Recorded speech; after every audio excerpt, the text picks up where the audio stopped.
بسم اللہ الرحمن الرحیم۔ حضرت موسیٰ علیہ السلام۔ اللہ تعالیٰ قرآن پاک میں فرماتے ہیں، ہم نے اس سے پہلے ہی اس پر دودھ پلانے والیاں حرام کر دیں۔ انہوں نے دائیوں اور دیگر عورتوں کے ہمراہ بازار میں بھیجا کہ ہو سکتا ہے کہ کسی عورت کا دودھ موافق آ جائے۔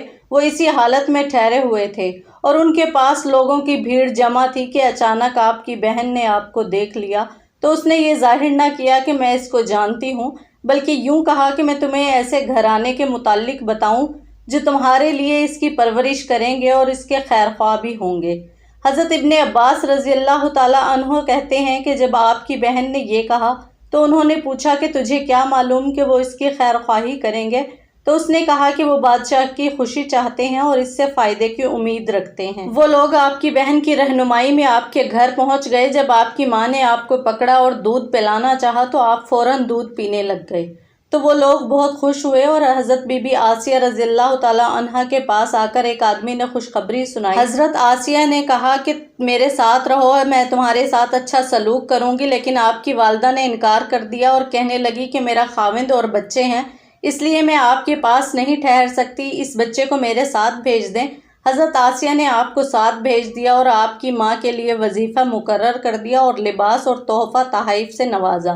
اللہ تعالیٰ سورۃ طٰہٰ میں فرماتے ہیں، اور ہم نے تم پر ایک بار اور بھی احسان کیا تھا جب ہم نے تمہاری ماں کو الہام کیا تھا جو تمہیں بتایا جاتا ہے، وہ یہ تھا کہ اسے یعنی موسیٰ کو صندوق میں رکھو، پھر اس صندوق کو دریا میں ڈال دے تو دریا اس کو کنارے پر ڈال دے گا اور میرا اور اس کا دشمن اسے اٹھا لے گا۔ اور اے موسیٰ، میں نے تم پر اپنی طرف سے محبت ڈال دی اس لیے کہ تم پر مہربانی کی جائے اور اس لیے کہ تم میرے سامنے پرورش پاؤ۔ جب تمہاری بہن فرعون کے ہاں گئی اور کہنے لگی کہ میں تمہیں ایسا شخص بتاؤں جو اس کو پالے، تو اس طریق سے ہم نے تم کو تمہاری ماں کے پاس پہنچا دیا تاکہ اس کی آنکھیں ٹھنڈی ہوں اور وہ رنج نہ کریں، اور تم نے ایک شخص کو مار ڈالا تو ہم نے تم کو غم سے خلاصی دی، اور ہم نے تمہاری کئی بار آزمائش کی، پھر تم کئی سال اہل مدین میں ٹھہرے رہے، پھر اے موسیٰ رسالت کے اندازے پر آ پہنچے۔ اللہ تعالیٰ سورہ قصص میں فرماتے ہیں، اور جب موسیٰ علیہ السلام اپنی جوانی کو پہنچ گئے اور پورے توانا ہو گئے تو ہم نے اس کو حکومت اور علم عطا کیا، اور ہم نیکوکاروں کو ایسا ہی بدلہ دیا کرتے ہیں۔ اور وہ ایسے وقت شہر میں داخل ہوئے کہ وہاں کے باشندے غافل بے خبر سو رہے تھے، تو دیکھا کہ وہاں دو شخص لڑ رہے ہیں، ایک تو موسیٰ کی قوم کا اور دوسرا اس کے دشمنوں میں سے تھا۔ تو انہوں نے اس کو مکہ مارا اور اس کا کام تمام کر دیا۔ کہنے لگے کہ یہ کام شیطان سے ہوا، بے شک وہ انسان کا دشمن اور صریح بہکانے والا ہے۔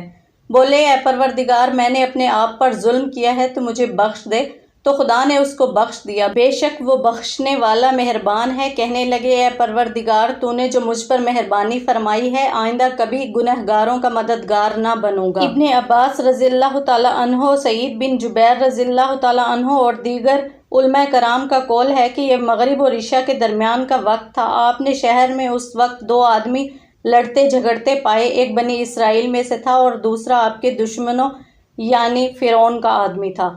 پس آپ کے گروہ کے آدمی نے آپ کے دشمنوں کے آدمی کے خلاف مدد طلب، تو موسیٰ علیہ السلام اس کی طرف متوجہ ہوئے اور اسے ایک گھونسا رسید کیا۔ اور حضرت قتادہ رحمہ اللہ فرماتے ہیں کہ موسیٰ علیہ السلام نے اپنی لاٹھی اس پر ماری تو وہ مر گیا۔ اللہ تعالیٰ سورہ قصص میں فرماتے ہیں، الغرض صبح کے وقت شہر میں ڈرتے ڈرتے داخل ہوئے کہ دیکھیں کیا ہوتا ہے، تو ناگہاں وہی شخص جس نے کل ان سے مدد مانگی تھی پھر ان کو پکار رہا ہے۔ موسیٰ نے اس سے کہا، تو صریح گمراہی میں ہے۔ جب موسیٰ نے ارادہ کیا کہ اس شخص کو جو ان دونوں کا دشمن تھا پکڑ لیں، تو وہ یعنی موسیٰ کی قوم کا آدمی بول پڑا کہ جس طرح تم نے کل ایک شخص کو مار ڈالا تھا اسی طرح چاہتے ہو کہ تم مجھے بھی مار ڈالو۔ تم تو یہی چاہتے ہو کہ ملک میں ظلم و ستم کرتے پھرو اور یہ نہیں چاہتے کہ نیکوکاروں میں بنو۔ اور ایک شخص شہر کی پرلی طرف سے دوڑتا ہوا آیا اور بولا کہ موسیٰ شہر کے رئیس تمہارے بارے میں صلاح مشورہ کر رہے ہیں کہ تجھے مار ڈالیں، سو تم یہاں سے نکل جاؤ، میں تمہارا خیر خواہ ہوں۔ موسیٰ وہاں سے ڈرتے ڈرتے نکل کھڑے ہوئے اور دعا کرنے لگے کہ اے پروردگار، مجھے ظالم لوگوں سے نجات دے۔ موسیٰ علیہ السلام مصر کے شہر سے فوراً نکل پڑے، مگر آپ کو راستے کا علم نہیں تھا، اس لیے اللہ تعالیٰ سے دعا کی، اے میرے رب، مجھے ظالم قوم سے نجات دے۔ آپ ڈر کی حالت میں نکلے، خطرہ تھا کہ فرعون کی قوم کا کوئی آدمی آپ کو پکڑ نہ لے۔ اللہ تعالیٰ سورہ قصص میں فرماتے ہیں، اور جب مدین کی طرف رخ کیا تو کہنے لگے کہ امید ہے کہ مجھے میرا رب سیدھا راستہ بتائے گا۔ اور جب مدین کے پانی کے مقام پر پہنچے تو دیکھا وہاں لوگ جمع ہیں اور اپنے جانوروں کو پانی پلا رہے ہیں، اور ان کے ایک طرف دو عورتیں اپنی بکریوں کو روکے کھڑی ہیں۔ موسیٰ نے ان سے کہا کہ تمہارا کیا حال ہے؟ وہ بولی کہ جب تک چرواہے اپنے جانوروں کو نہ لے جائیں ہم پانی نہیں پلا سکتی، اور ہمارے والد بہت بڑی عمر کے بوڑھے ہیں۔ تو موسیٰ علیہ السلام نے ان کے لیے بکریوں کو پانی پلا دیا، پھر سائے کی طرف چلے گئے اور کہنے لگے کہ میں اس کا محتاج ہوں کہ تم مجھ پر اپنی نعمت نازل فرمائے۔ جب مدین کی طرف متوجہ ہوئے، یعنی آپ ایسے راستے پر چل پڑے جو مدین کی طرف جاتا تھا، تو فرمایا ہو سکتا ہے کہ مجھے اللہ تعالیٰ سیدھے راستے کی رہنمائی کر دے، ممکن ہے کہ یہ راستہ مجھے اصل مقصود تک پہنچا دے، اور ایسا ہی ہوا، اور کیسے عظمت و شان والے مقصد تک پہنچایا۔ حضرت عطا رحمہ اللہ فرماتے ہیں کہ آپ نے اللہ کے سامنے اپنی محتاجی کا ذکر کیا تو ان میں سے ایک عورت نے سن لی۔ اللہ تعالیٰ سورہ قصص میں فرماتے ہیں، تھوڑی دیر کے بعد ان میں سے ایک عورت جو شرماتی لجاتی چلی آتی تھی، حضرت موسیٰ علیہ السلام کے پاس آئی اور کہنے لگی کہ تم کو میرے والد بلاتے ہیں کہ تم نے جو ہمارے لیے پانی پلایا تھا اس کی تم کو اجرت دیں۔ جب وہ موسیٰ علیہ السلام ان کے پاس گئے اور ان سے اپنا ماجرا بیان کیا تو انہوں نے کہا کہ کچھ خوف نہ کر، تم ظالم لوگوں سے بچ آئے ہو۔ ایک لڑکی بولی کہ ابا ان کو نوکر رکھ لیجئے، کیونکہ بہتر نوکر جو آپ رکھیں وہ ہے جو امانت دار اور توانا ہو۔ انہوں نے موسیٰ علیہ السلام سے کہا کہ میں چاہتا ہوں کہ اپنی ان دو بیٹیوں میں سے ایک کو تم سے بیاہ دوں، اس پر کہ تم 8 برس میری خدمت کرو، اور اگر 10 سال پورے کر دو تو وہ تمہاری طرف سے احسان ہے، اور میں تم پر تکلیف ڈالنے نہیں چاہتا، تم مجھے انشاءاللہ نیک لوگوں میں پاؤ گے۔ موسیٰ علیہ السلام نے کہا کہ مجھ میں اور آپ میں یہ عہد پختہ ہوا، میں جون سی مدت چاہوں پوری کر دوں، پھر مجھ پر کوئی زیادتی نہ ہو، اور ہم جو معاہدہ کرتے ہیں اللہ تعالیٰ اس پر گواہ ہیں۔ اللہ تعالیٰ سورہ قصص میں فرماتے ہیں، جب موسیٰ علیہ السلام نے مدت پوری کر دی اور اپنے گھر والوں کو لے کر چلے تو طور کی طرف سے آگ دکھائی دی، تو اپنے گھر والوں سے کہنے لگے کہ تم یہاں ٹھہرو، مجھے آگ نظر آئی، شاید میں وہاں سے راستے کا کچھ پتہ لگا لوں یا آگ کا انگارہ لے آؤں تاکہ تم تاپو۔ جب اس آگ کے پاس پہنچے تو میدان کے دائیں کنارے سے ایک مبارک جگہ میں ایک درخت میں سے آواز آئی کہ موسیٰ، میں تو خدائے رب العالمین ہوں، اور یہ کہ اپنی لاٹھی ڈال دو۔ جب دیکھا کہ وہ حرکت کر رہی ہے گویا کہ وہ سانپ ہے، تو پیٹھ پھیر کر چل دیا اور پیچھے مڑ کر نہ دیکھا۔ ہم نے کہا موسیٰ آگے آؤ اور ڈرو مت، تم امن پانے والوں میں سے ہو، اور اپنا ہاتھ گریبان میں ڈالو تو بغیر کسی عیب کے سفید نکل آئے گا، اور خوف دور ہونے کی وجہ سے اپنے بازو کو اپنی طرف سے سکیڑ لو۔ یہ 2 دلیلیں تمہارے پروردگار کی طرف سے ہیں، ان کے ساتھ فرعون اور ان کے درباریوں کے پاس جاؤ کہ وہ نافرمان لوگ ہیں۔ اور اللہ تعالیٰ سورہ نحل میں فرماتے ہیں، پس جب موسیٰ اس کے پاس ندا آئی کہ وہ جو آگ میں تجلی دکھاتا ہے بابرکت ہے، اور وہ جو آگ ارد گرد ہے، اور خدا جو تمام عالم کا پروردگار ہے پاک ہے، اے موسیٰ میں خدائے غالب و دانا ہوں۔ اللہ تعالیٰ سورہ طٰہٰ میں فرماتے ہیں، جب وہاں پہنچے تو آواز آئی کہ موسیٰ میں تمہارا پروردگار ہوں، تو اپنی جوتیاں اتار دو، تم یہاں پاک میدان یعنی طوٰ میں ہو، اور میں نے تمہارا انتخاب کر لیا ہے، تو جو حکم دیا جائے اسے سنو، بے شک میں ہی خدا ہوں، میرے سوا کوئی معبود نہیں، پس میری عبادت کیا کرو اور میری یاد کے لیے نماز پڑھا کرو، قیامت یقیناً آنے والی ہے، میں چاہتا ہوں کہ اس کے وقت کو پوشیدہ رکھوں تاکہ ہر شخص جو کوشش کرے اس کا بدلہ پائے، تو جو شخص اس پر ایمان نہیں رکھتا اور اپنی خواہش کے پیچھے چلتا ہے، کہیں تم کو اس کے یقین سے روک نہ دے، تو اس صورت میں تم ہلاک ہو جاؤ۔ اور اللہ تعالیٰ سورہ اسراء میں فرماتے ہیں، اور ہم نے موسیٰ کو تو کھلی نشانیاں دیں، تو بنی اسرائیل سے دریافت کر لو کہ جب وہ ان کے پاس آئے تو فرعون نے ان سے کہا کہ اے موسیٰ، میں خیال کرتا ہوں کہ تم پر جادو کیا گیا ہے۔ انہوں نے کہا کہ تم یہ جانتے ہو کہ آسمانوں اور زمین کے پروردگار کے سوا ان کو کسی نے نازل نہیں کیا، اور وہ بھی تم لوگوں کے سمجھانے کو، اور اے فرعون، میں خیال کرتا ہوں کہ تم ہلاک ہو جاؤ گے۔ اور اللہ تعالیٰ سورہ اعراف میں فرماتے ہیں، اور ہم نے فرعونیوں کو قحطوں اور میووں کے نقصان میں پکڑا تاکہ وہ نصیحت حاصل کریں، تو جب ان کو آزمائش حاصل ہوتی تو کہتے کہ ہم اس کے مستحق ہیں، اور اگر سختی پہنچتی تو موسیٰ اور اس کے ساتھیوں کو نحوست بتاتے، دیکھو ان کی نحوست خدا کے ہاں مقدور ہے، لیکن ان میں اکثر نہیں جانتے، اور کہنے لگے کہ تم ہمارے پاس خواہ کوئی ہی نشانی لاؤ تاکہ اس سے جادو کر دو مگر ہم تم پر ایمان لانے والے نہیں ہیں۔ تو ہم نے ان پر طوفان اور ٹڈیاں اور جوئیں اور مینڈک اور خون کتنی کھلی ہوئی نشانیاں بھیجیں، مگر وہ تکبر ہی کرتے رہے اور تھے ہی وہ گنہگار لوگ۔ اللہ تعالیٰ سورۃ طٰہٰ میں فرماتے ہیں، تم فرعون کے پاس جاؤ کہ وہ سرکش ہو رہا ہے۔ کہا، اے پروردگار، اس کام کے لیے میرا سینہ کھول دے اور میرا کام آسان کر دے، اور میری زبان کی گرہ کھول دے تاکہ وہ میری بات سمجھ لیں۔ مفسرین لکھتے ہیں کہ آپ کی زبان میں لکنت تھی، کیونکہ بچپن میں آپ نے انگارہ اٹھا کر منہ میں رکھا تھا۔ بچپن میں موسیٰ علیہ السلام نے فرعون کی داڑھی کو پکڑ لیا تھا تو فرعون نے آپ کو قتل کرنے کا ارادہ کر لیا تھا۔ حضرت بی بی آسیہ رضی اللہ تعالیٰ عنہا تڑپ اٹھیں اور کہا، وہ تو بچہ ہے۔ فرعون نے آپ کو آزمانے کے لیے آپ کے سامنے انگارہ اور کھجور رکھی۔ موسیٰ علیہ السلام نے کھجور پکڑنے کی کوشش کی، لیکن اللہ کے فرشتے نے موسیٰ علیہ السلام کا ہاتھ انگاروں کی طرف پھیر دیا تو آپ نے انگارہ پکڑ کر زبان پر رکھ دیا، جس سے زبان میں لکنت پیدا ہو گئی۔ اس لیے موسیٰ علیہ السلام نے اللہ تعالیٰ سے عرض کی کہ اتنی لکنت دور کر دے کہ لوگ میری بات سمجھ لیں، اور مکمل دور کرنے کا سوال ہی نہیں کیا تھا۔ حضرت حسن بصری رحمہ اللہ فرماتے ہیں کہ انبیاء اللہ تعالیٰ سے ضرورت سے زیادہ سوال نہیں کرتے، بلکہ ضرورت کے مطابق ہی مانگتے ہیں، اس لیے آخر دم تک کچھ نہ کچھ لکنت آپ کی زبان میں باقی رہی۔ اسی لیے فرعون نے آپ پر الزام لگایا تھا کہ وہ بات واضح نہیں کر سکتا۔ اللہ تعالیٰ سورۃ طٰہٰ میں فرماتے ہیں، اور میرے گھر والوں میں سے ایک کو میرا وزیر مددگار بنا دے، یعنی میرے بھائی ہارون کو، اس سے میری قوت کو مضبوط فرما اور اسے میرے کام میں شریک کر، تاکہ ہم بہت سی تیری تسبیح کریں اور تجھے کثرت سے یاد کریں۔ تو ہم کو ہر حال میں دیکھ رہا ہے۔ فرمایا، موسیٰ تمہاری دعا قبول کر لی گئی ہے۔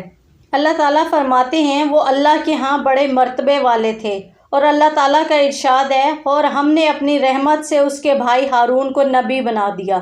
ایک دفعہ لوگ حج پر جا رہے تھے، ام المومنین حضرت عائشہ صدیقہ رضی اللہ تعالیٰ عنہا بھی ان میں شامل تھیں۔ تو آپ نے کسی کہنے والے سے سنا کہ وہ لوگوں سے پوچھ رہا تھا کہ اس بھائی نے اپنے بھائی پر سب سے بڑا احسان کیا۔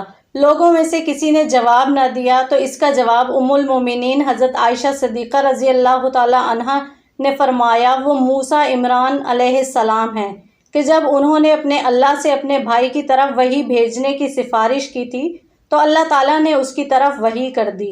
اور اللہ تعالیٰ سورۃ الشعراء میں فرماتے ہیں، اور جب تمہارے رب نے موسیٰ علیہ السلام کو پکارا کہ ظالم لوگوں کے پاس جاؤ، یعنی قوم فرعون کے پاس، کیا یہ ڈرتے نہیں؟ انہوں نے کہا کہ میرے پروردگار، میں ڈرتا ہوں کہ یہ مجھے جھوٹا سمجھیں، اور میرا دل تنگ ہوتا ہے اور میری زبان رکتی ہے۔